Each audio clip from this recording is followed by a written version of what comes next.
샬롬, 둘러스교회 새벽 말씀 사경에 읽으면서 이해하는 하나님 말씀. 오늘은 요한복음 12장을 상고토록 하겠습니다. 앞장에 요한복음 11장에서는요, 죽은 나사로를 죽음에서 살려내신 예수님께서는 당신 자신은 부활이요 생명이라고 선언하셨습니다. 대제사장들과 바리새인들은 사내들인 공회를 통하여 이스라엘을 위하여는 예수가 죽는 편이 낫다고 하며 예수를 죽이기로 결정했었습니다. 예수님은 이를 피하여 에브라임이라는 곳으로 가서 제자들과 함께 은둔 생활을 시작하면서 11장을 마쳤습니다. 오늘 12장에서는 예수님 사역의 중대한 이정표이자 중대한 분수령이 되고 있는데요. 앞장에서 은둔 생활에 들어가신 예수님께서 이번에 다가오는 6월절을 맞이하여 지금부터는 예수님은 공공연하게 그리고 내놓고 사역을 하시면서 죽음을 무릅쓰고 대중 앞에 나타나시는 모습을 나타내고 있습니다. 그래서 1절입니다. 때는 지금 6월절 6일 전입니다. 6월절 바로 전이고요. 그래서 예수님께서는 나사로가 살고 있는 베단이라는 곳으로 가셨다고 나오고 있습니다. 지금 예수님은 예루살렘에 사내들인 공회에 체포 명령에 떨어졌기 때문에 이 에브라임이라는 지역에 계셨는데요. 이번에 6월절을 맞이하여 예루살렘 지역으로 가는데 가시는 길에 이 베단이라는 곳에 들리시게 된다는 얘기입니다. 그래서 이것은 죽은 자를 살리신 그 베다니 나사로를 살리신 베다니 지역을 지남으로써 또 예수님이 앞으로 당신 자신이 죽음과 부활을 예표하신다 하고 있습니다. 그래서 이 베다니는 나사로라는 사람을 죽은 자 가운데서 살리신 곳이라고 설명을 하고 있습니다. 그래서 그 사람 나사로의 집에 도착해가지고 아마 나사로 집에서 그 예수님과 예수님 일행을 초청을 해서 저녁 식사를 대접하는 것 같습니다. 그래서 그 집 사람들은 예수님께 저녁 식사를 대접하였고 언니 마르다는 음식을 접대하는 일을 맡았었고 또 죽었다 살아난 나사로는 예수님과 함께 예수님 제자들과 또 같이 식사하는 사람들 속에 있었다고 하고 있습니다. 그래서 여기서는 마르다하고 나사로 얘기가 나오는데 3절부터는 주제가 마리아로 옮겨집니다. 그래서 여기서 막내 여동생 마리아가 한 행위가 나오는데요. 매우 비싼 나드 향유 약 저희가 보는 성경은 300g이라고 표시하고 있는데 300g을 가져와서 어떻게 했습니까? 예수님의 발에다 붓고 그 다음에 자신의 머리카락으로 그 발을 닦았다는 거 설명하고 있습니다. 그랬더니 그 나드 향유의 향기가 온 집안에 가득하였다 이렇게 설명되고 있습니다.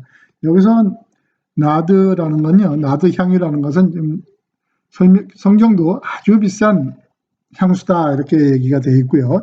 이 나드라는 것은요, 히말리아산 고산지에서 자라는 그 나드라는 그 풀이 있다고 합니다. 그 풀의 뿌리를 말려서 얻는 향유, 그러니까 향수가 되겠는데요. 아주 가격이 비싸고요. 이것은 주로 예수님의 장례를 준비하기 위한 의미를 갖고 있고요. 그래서 또 성경마다 이 양을 좀 다르게 성경하는데 저희 쉬운 성경은 약 300g이라고 되어 있고요. 영어 성경은 파인트라고 되어 있습니다. 그래서 한 300에서 400g 정도 되는 게 파인트인데요.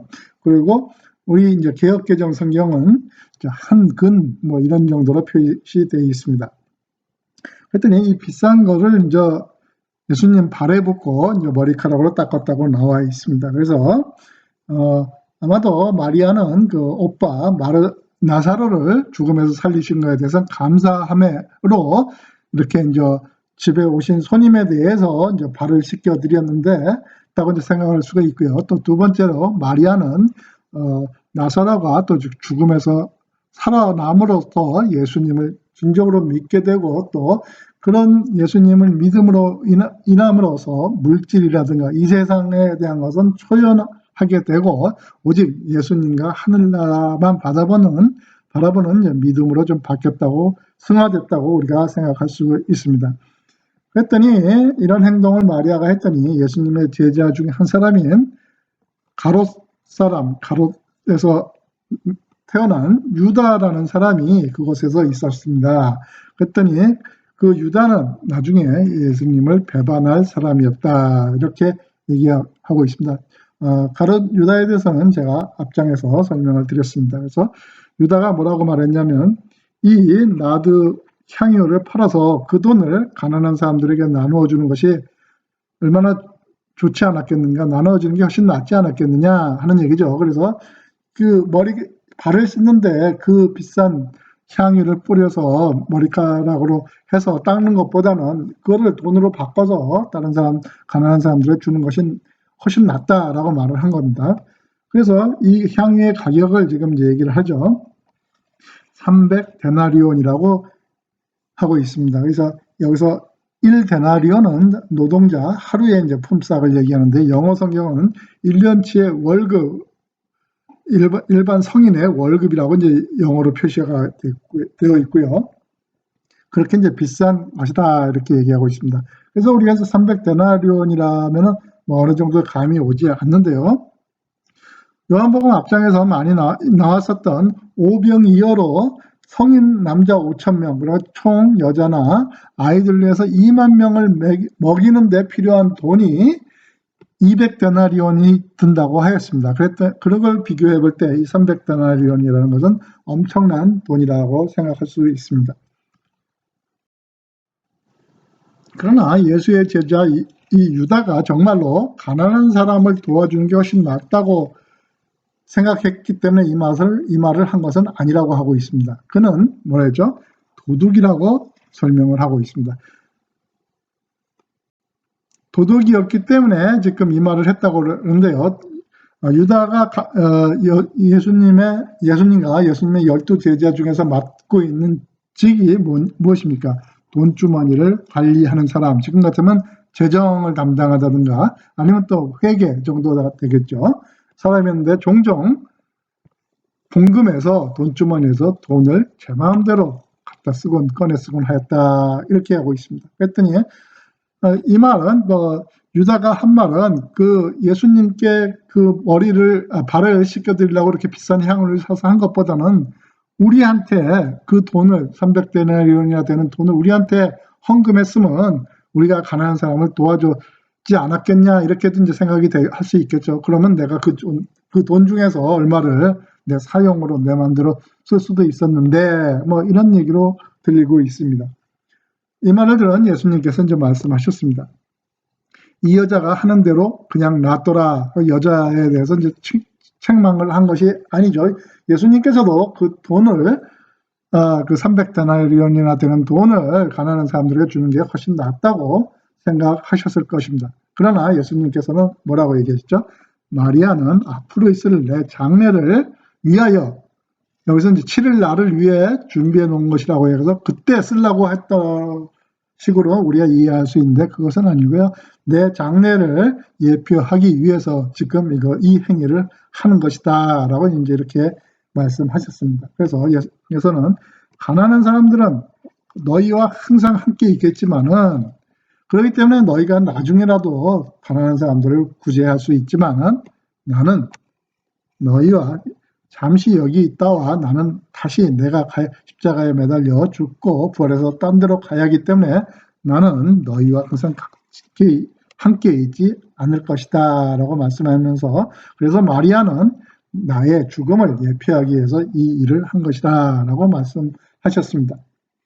그래서 9절에는 이제요, 지금 유대인들이 6월절을 많이 맞이하여 지금 예루살렘에 이제 많이 와 있는 상태입니다. 그리고 유대인들이 예수님께서 베다니에, 나사로의 동네인 베다니에, 예루살렘에서 아주 가까운 곳 베다니에 계시다는 소식을 듣고 그들은 또 예수님을 보고도 싶었지만 이 사람들한테 실제적으로 더 중요한 것은 뭡니까?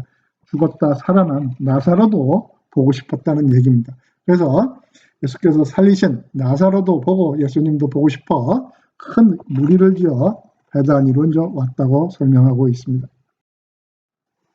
그래서 많은 사람들의 무리가 이제 예수를 찾고 또 베다니로 갔다는 소리를 누가 들었습니까? 대제사장들과 이 제사장들이 들었는데, 여기서 원래 대제사장은 항상 이제 한 명입니다.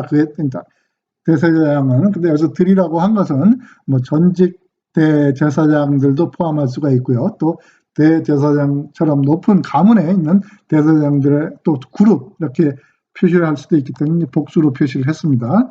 그래서 그 대제사장들이 나사로까지 예수를 죽이려고 이제 계획을 했는데, 이번에는 나사로까지 이제 죽이려고 이제 모의를 하였습니다. 왜 그렇겠습니까? 나사로 때문에 많은 유대인이 예수님께 가서 예수님을 믿었기 때문에, 죽었다 살아난 증거가 바로 앞에 있기 때문에 유대인들이 많이 예수님을 믿었는데, 그 나사로를 이제 없애야 그 믿는 사람들이 많이 줄어들 거라고 이제 생각을 했던 것입니다. 그래서 다음날 유월절을 지키러 온 많은 무리들은 예수님께서 어디로? 예루살렘에서, 지금 베다니에서 예루살렘으로 이제 들어오신다는 소리를 들었습니다. 이제 예루살렘 입성이죠. 그래서 그 많은 유대인들은 그들의 손에 종려나무 가지를 들고 예수님을 맞으러 나갔습니다. 이렇게 되고 있죠. 이 종려나무 가지라는 것은요, 뭐 우리 한국에는 이 나무가 없는데, 저희 있는 미국이나 제주도 정도에 가면 좀 이런 나무가 있는 것 같습니다. 그래서 우리가 말하는 일반적으로는 야자수라고 생각하면 되겠습니다. 그래서 실제적으로 이 종려나무는 대추 같은 열매가 열리는 대추 야자나무를 말하고 있습니다. 그래서 우리한테는 좀 생소한 나무인데, 이제 이 해석을 종려나무라고 이제 이렇게 해석이 돼서 저희들도 지금 종려나무 가지로 성경은 번역이 되어 있습니다. 그래서 이 종려나무는 이스라엘인들에게는 영광, 그리고 아름다움, 승리, 기쁨, 의인, 영화로운 통치자라는 의미를 가지고 있습니다. 그래서 그게 손에 들고 예수님을 오시는 왕으로서 환영하기 위해서, 영화로운 통치자로서 환영하기 위해서 그것을 손에 들고 나갔습니다. 그래서 이 사람들이 손에 들고 입으로 외친 말이 있는데요. 그것이 무엇입니까? 호산나라는 얘기입니다.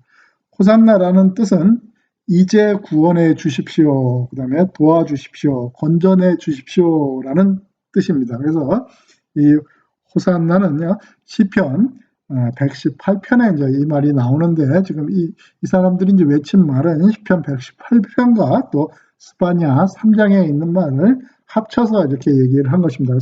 호산나, 복이 있을지어다. 근데 어떤 사람한테 복이 있죠? 주님의 이름으로 오시는 자에게 복이 있고, 또 어떤 자에게 복이 있죠? 이스라엘의 왕으로 오는 사람에게 복이 있을지어다 하면서 호산나로 이제 찬양을 하고 있습니다. 그래서 이제는 왕으로 오셔서 우리를 구원해 주십시오라고 이제 얘기를 하고 있습니다. 그래서 여기서 이제 이스라엘의 왕이라고 이제 외치고 있는 것은 지금 로마 식민지 하에서 자기네들의 압제를 풀어주고 해방을 시켜달라는 정치적인 왕, 그 다음에 통치적인 왕으로 오는 것을 이제 기대하고, 그런 메시아를 기대하고 있는 마음을 나타내고 있고요. 예수님은 이제 그렇게 이스라엘 왕, 해방시켜주는 정치적 왕으로 이제 생각을 했던 것이죠. 그러나 예수님께서는 다른 행동을 보이십니다. 어떻게 했죠? 어린 나귀, 당키를 발견하시고는 성경에 기록된 대로 그 위에 타셨습니다. 이렇게 설명돼. 그래서 예수님이 성경의 말씀을 인용하는데, 이것은 스가랴 9장 9절하고 이사야 40장 9절의 내용을 합쳐서 말씀하신 것입니다. 그래서 시온에 따라 두려워하지 마라, 보아라, 너의 왕이 오신다. 그래, 왕은 왕이다. 이스라엘 왕은 왕이다. 그런데 그분은 뭐랬죠? 어린 나귀를 타셨다라고 말씀하고 계십니다. 그래서 여기서 시온에 따라는 구약에서는 예루살렘에 따라 이렇게 얘기하는데, 유대인, 그 다음에 유대 백성을, 이스라엘 사람들을 얘기하고 있습니다. 그래서 두려워하지 말라, 너의 왕이 오시는데, 나는 너희들이 말하는 그런 이스라엘의 왕, 통치적인 왕이 아니고, 어떤 왕이죠? 그랬더니 말을 타고 오는 왕이 아니고 어떤 말을 타고 오시는 왕이죠? 어린 나귀를 타고 오는 왕이다라고 얘기를 하시면서 예수님 당신께서는 평화의 왕으로 오시는 메시아이심을 분명히 이제 나타내고 계십니다. 예수님의 제자들은 처음에 이 말씀을 이제 깨닫지 못했죠. 그래서 이제 말을 타고지 않고 그 폭력을 상징하는 힘과 폭력을 상징하는 말을 타지 않고 이렇게 힘없는 나귀를 타고 오시면서 왕으로 오신다는 말씀을 이해하지 못했는데, 그러나 나중에 이해를 했는데 언제 이랬죠? 예수님께서 영광을 받으신 후에야 알았다는 것입니다. 뭘 알았습니까?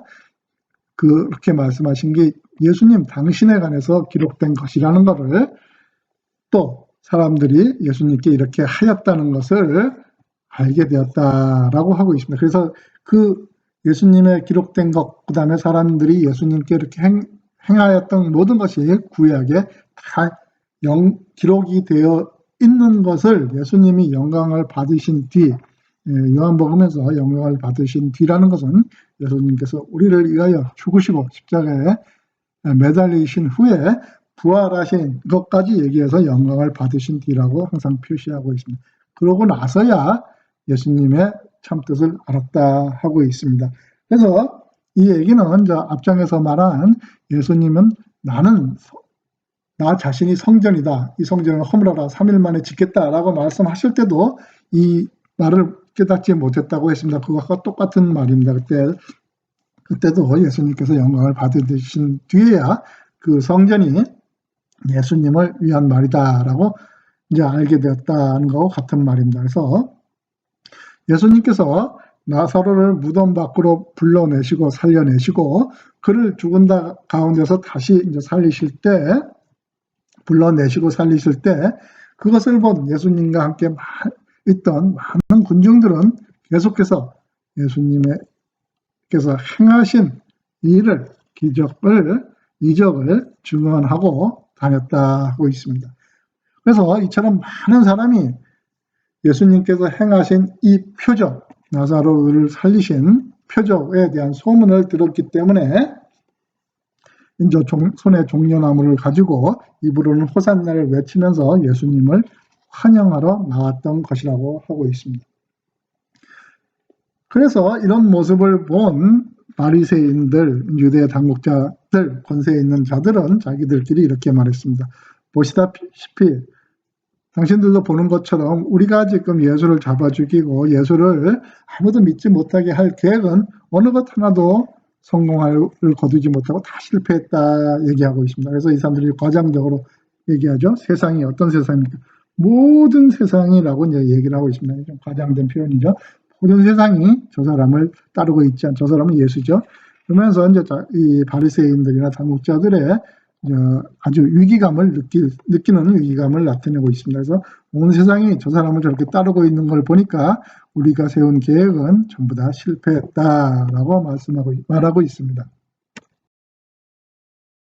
유월절을 맞이하여 부근에 있는 유대인뿐 아니라 그리스에 있는 사람들까지 지금 예루살렘에 왔다고 성경은 증거하고 있습니다. 그래서 여기서 그리스 사람은 헬라인들을 얘기를 하죠. 그래서 이 헬라인들이 과연 누군가 하는 의견이 이제 분분한데요. 이게 그리스도를 믿는 이방인이라는 해석도 있고요. 또 20절에 말대로 6월절에 예배를 드리기 위해 예루살렘에 왔다는 말이 있기 때문에 그리스에 사는 헬라 말들을 하는 유대인들이라고도 이제 해석을 할 수 있겠습니다. 그래서 이 그리스에서 온 사람들이 갈릴리 벳세다의 출신인 빌립에게 와서 예수님을 만나 뵙고 싶다고 얘기했는데 무슨 이유에서 예수님을 만나야겠다라는 말은 없습니다. 단지 이제 추측컨대 예수님의 이 기적과 이런 것을 보고 예수님을 이제 더 알고 싶어서 보고 싶었다고 이제 추정을 할 수 있겠습니다. 그래서 이 빌립이 이제 안드레라는 또 제자한테 가서 둘이 이제 상의를 해가지고 같이 이제 예수님께 가서 이제 저쪽 그리스에서 온 사람들이 예수님을 보고 싶다는 말을 이제 예수님께 했습니다. 그래서 예수님께서는 그 말을 듣고 뭐 가서 보자 싫다 뭐 이런 얘기는 하지 않으시고요. 다른 말씀을 또 하시죠. 이제 인자 하늘에서 내려온 하나님의 아들 성육신한 사람의 모습으로 온 나 예수가 뭐죠? 영광을 받을 때가 왔다라고 얘기하고 있습니다. 그래서 요한복음에서 영광을 받을 때는 것은 예수님의 이제 죽으심을 주로 이제 나타내고 있는데요.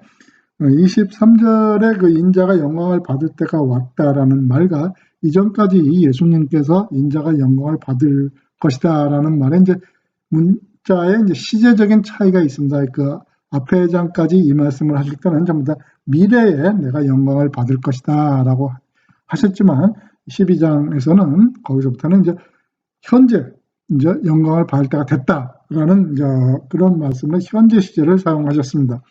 그래서 내가 너희에게 진리를 말한다. 진실로 진실로 너에게 이른다. 이런 얘기죠. 그래서 작은 밀알 하나가 이 땅에 떨어져서 썩지 않으면 죽지 않으면 하늘 그대로 땅에 묻혀서 없어져 버리는 거지만 그 밀알이 썩고 죽어서 하면 많은 열매를 결실을 맺는 법이다. 라고 이제 말씀을 하십니다.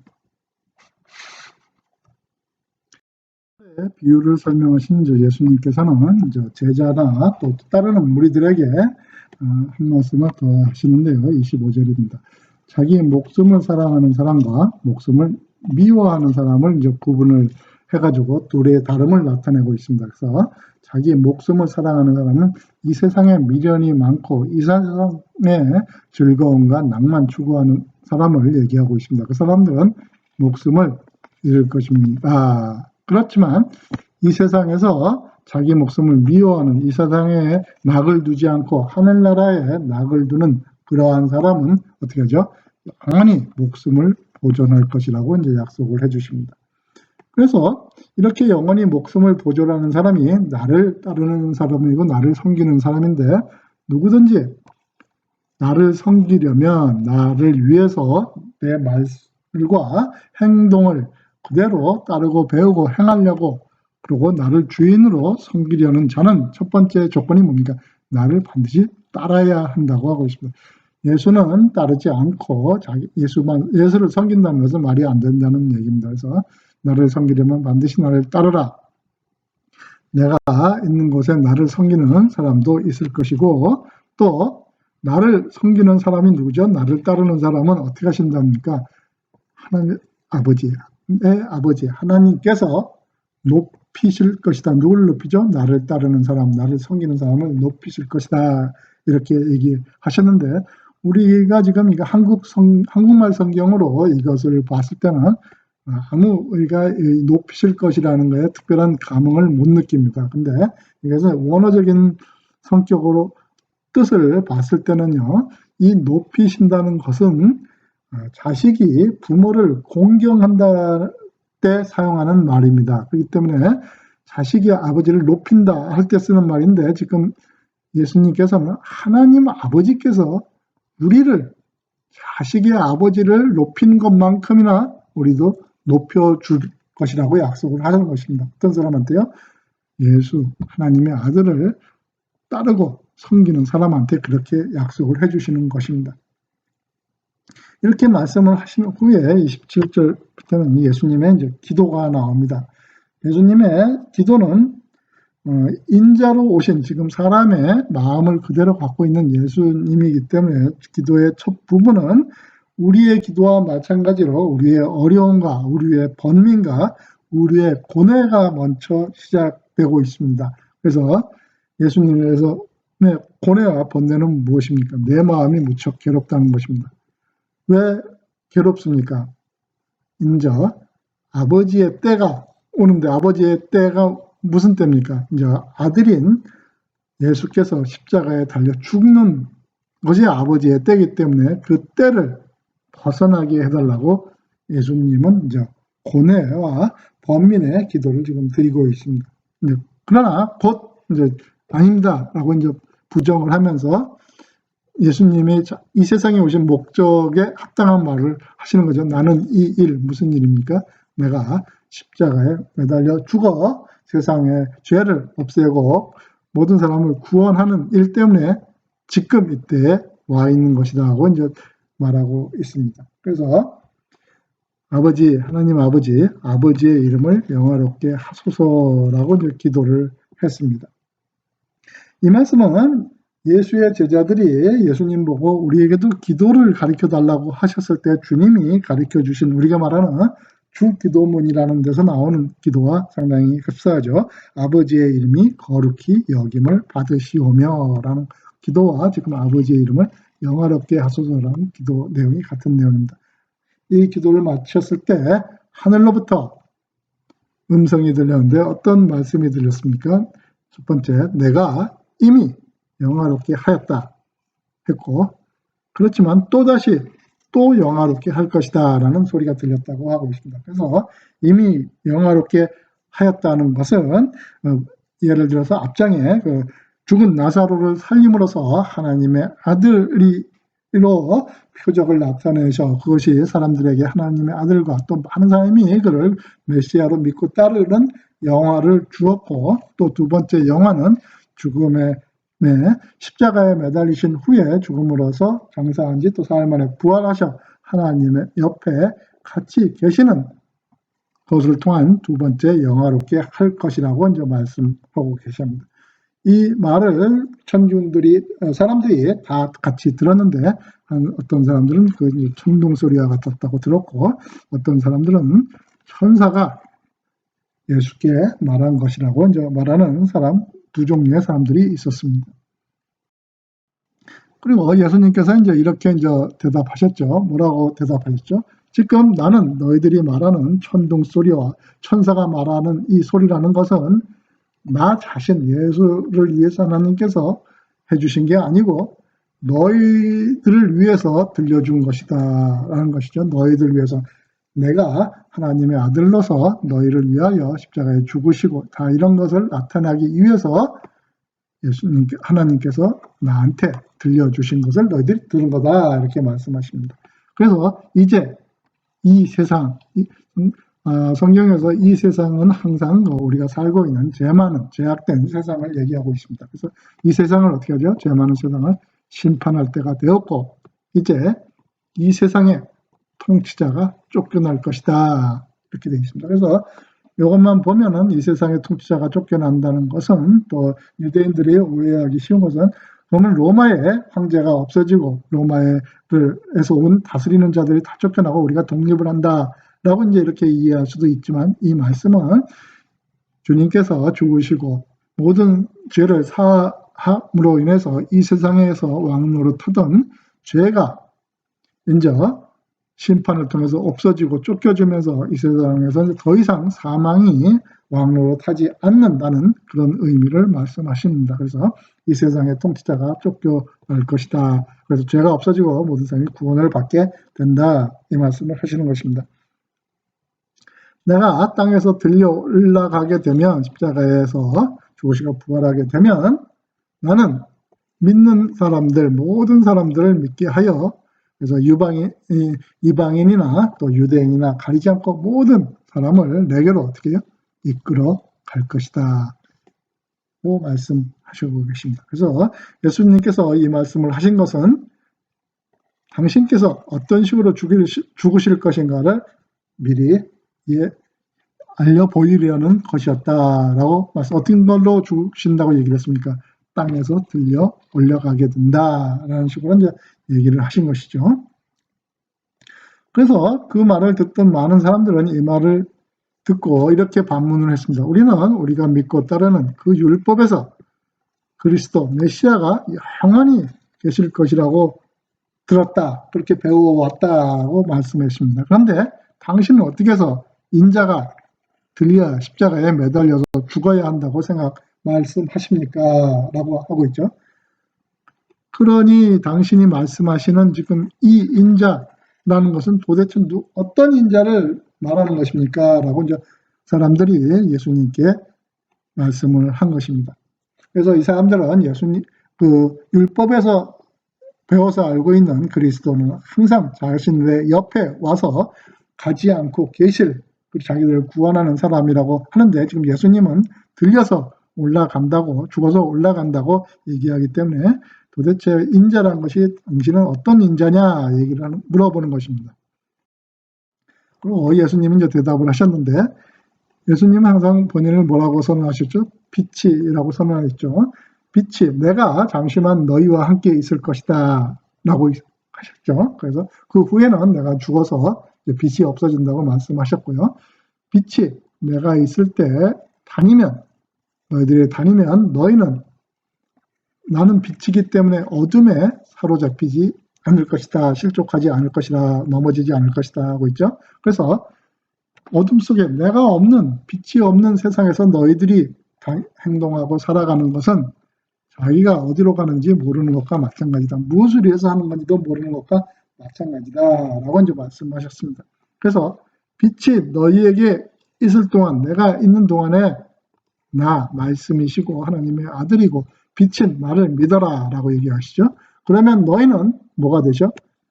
빛의 아들이 될 것이다 라고 얘기하고 있습니다. 그래서 예수님은 또 이 말씀을 하시고 군중들을 떠나서 이제 다른 지역으로 이제 가셔서 숨으셨다고 이제 기도를 하셨든지 뭘 하셨겠죠.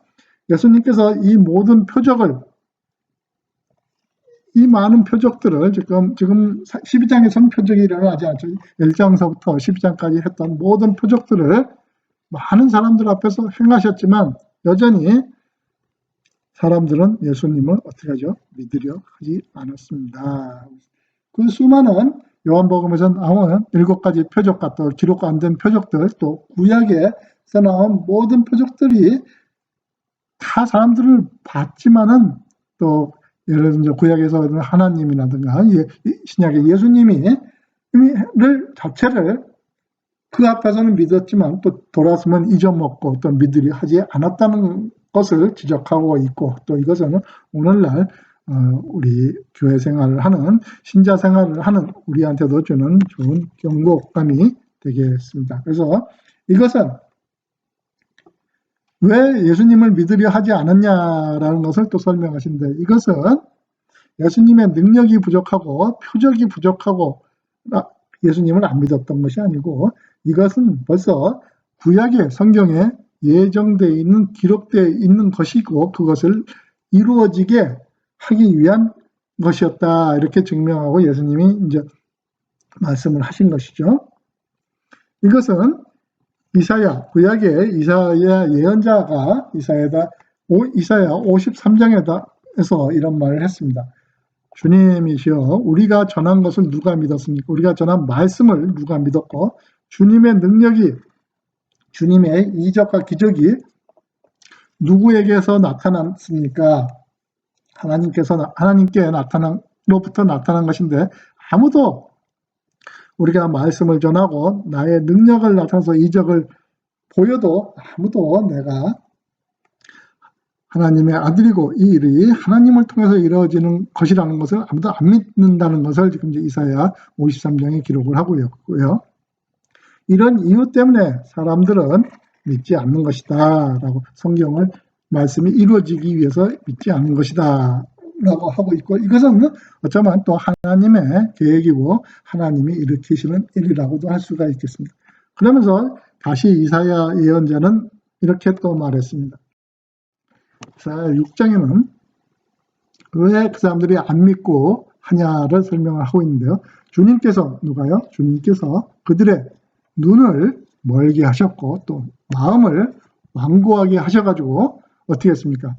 눈으로 보고 마음으로 깨닫고 돌아와서 고침 해결을 하고 해야 되는데, 눈이 멀게 하고 마음을 완고하게 만드셨기 때문에 눈으로 보아도 보지 못하고 마음으로도 깨닫지 않고 또 돌아와서 고침은도 받지 않으려고 하는 우리의 자세를 나타내고 있는 것입니다. 그래서 영적인 눈을 감게 만들고 마음을 완약하게 만들으셨기 때문에 우리가 돌아와서 고침도 받지 못하고 믿으려고도 하지 못했다는 것을 구약의 말씀을 가지고 이제 증거하고 계십니다. 이사야가 이런 말을 한 것은 왜 그렇습니까? 그가 예수님의 영광을 보고 또 예수님에 관하여 말하였기 때문이라고 하고 있습니다. 그래서 이사야가 실제로 예수님의 본 것은 선지자였지만 이사야가 예언자고 선지자로서 모세가 또 아브라함이 예수님의 영광을 봤다고 했던 것처럼 이사야도 그렇게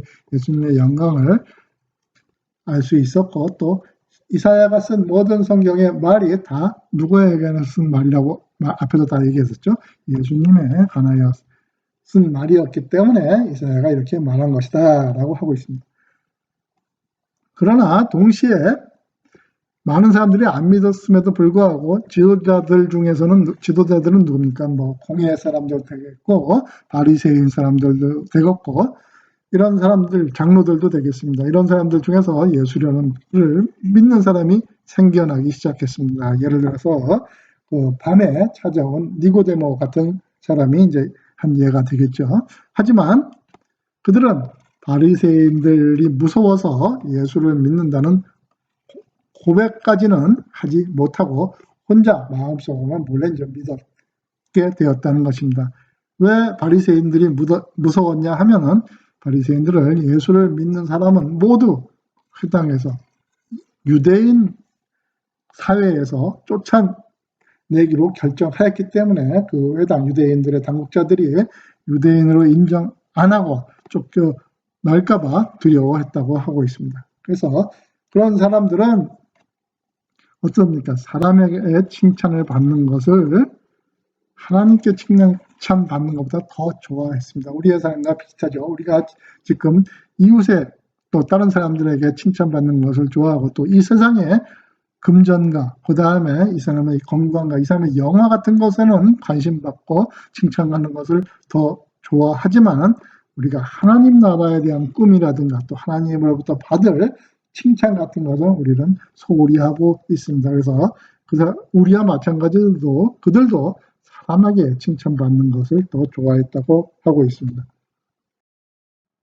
그때 예수님께서 이제 큰 소리로 말씀하셨는데 나를 믿는 사람은 누굴 믿는 것이 아니죠. 나 자신을 믿는 것이 아니고 누굴 믿는 것이요? 나를 보내신 분을 믿는 것이다. 나를 보내시는 분은 누구죠?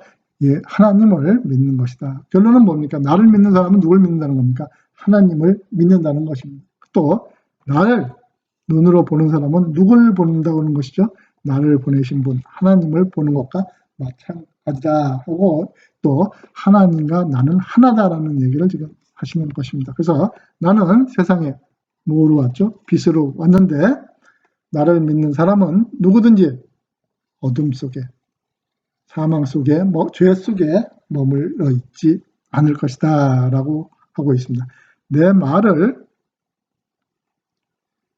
사람들 중에 듣긴 듣고 또 보긴 봐도 그것을 지키지 않는 사람이 많이 있는데 그런 사람들이 있다 해도 내가 그 사람을 심판하지는 않을 것이다 라고 하고 있습니다.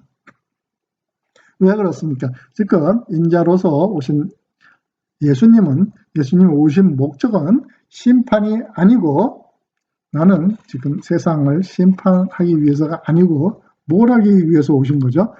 구원하시기 위해 왔기 때문이라고 얘기하고 있습니다. 그래서 위에서는 예수님과 하나님은 하나라고 하는 삼위일체의 개념을 또 말씀하셨지만 또 47절에서는 순종하시는 성자 예수님으로서 그 말을 따르나 성부 하나님을 따르는 또 순종하는 예수님의 모습을 나타내고 있습니다. 그래서 나를 저버리고 내 말을 지키지 않는 사람들 또 내 말을 받아들이지 않는 사람은 심판을 받을 것인데 누구한테 심판하는 분이 계신데 누굽니까?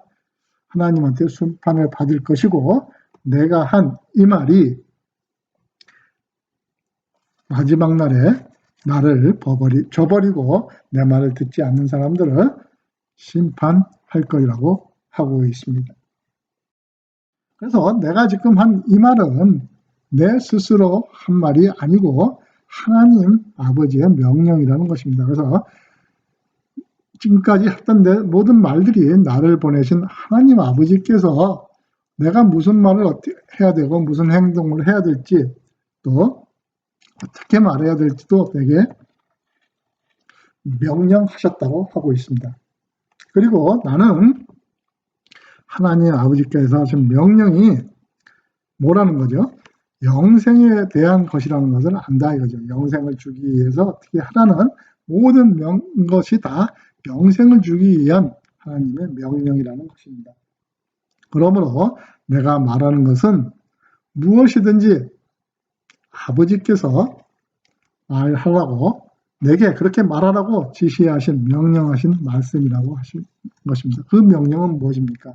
모든 사람을 믿게 하여 영생을 주라는 하나님의 말씀이라는 것입니다. 이로써 이제 12장을 마치고 있습니다.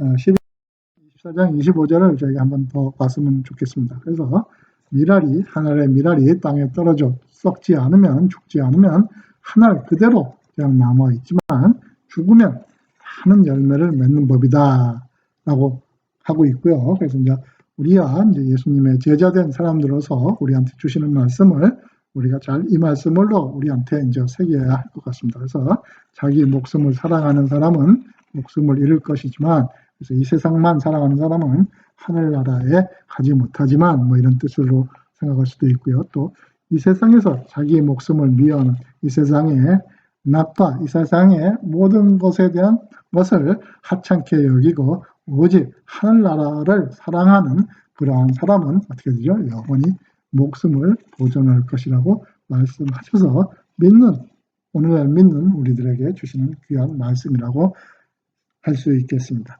오늘 하루도 주님 안에서 승리하시는 하루가 되시고요. 우리의 꿈과 희망과 목표를 이 세상이 아닌 하나님 아버지가 계시는 천국 저 세상에 두는 참된 하나님 나라에 썩는 미랄들이 되시기를 간절히 축원합니다.